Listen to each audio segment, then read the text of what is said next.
এই জুলুম যেন এই বাংলার মাঝে তার কোনদিন না হতে পারে সেটা নিশ্চিত করো।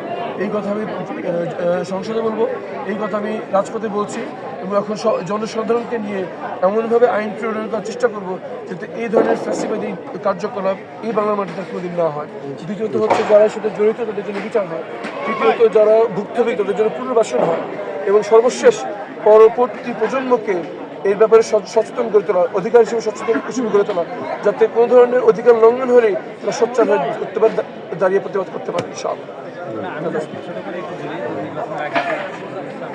নারীদের অনেক কর্মসংস্থানে ব্যবস্থা করবেন, শিক্ষায় নেবেন। আপনারা যেহেতু ক্ষমতায় যেতে পারেন না, এখন বিরোধী দলে আছেন, সেক্ষেত্রে আপনি কি মনে হয় আপনি কতটুকু বাস্তবায়ন করতে পারবেন? আমরা মনে করি যে জনগণের শক্তি বড় শক্তি। আমরা সরকারি নেই, কিন্তু জনগণ আমাদের সাথে আছে। জনগণের সাথে নিয়ে আমরা সরকারের সাথে যোগাযোগ করবো, তাদেরকে কনভিন্স করার চেষ্টা করবো তারা জন্য এই জনকল্যাণমূলক প্রজেক্ট হাতে নেয়। আমরা আমাদের ব্যক্তিগত উদ্যোগে বিভিন্ন জাতীয় আন্তর্জাতিক মানবতা জনকল্যাণ সংস্থাকে সাথে নিয়ে আমরা চেষ্টা করবো যতটুকু আমরা পারি।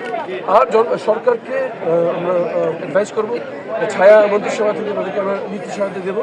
এবং সবচেয়ে গুরুত্বপূর্ণ হচ্ছে তারা যেন তাদের ওয়াদার উপর অটল থাকে, সেটা আমরা বিরোধী দল থেকে নিশ্চিত করবো। ইনশাআল্লাহ। Thank you.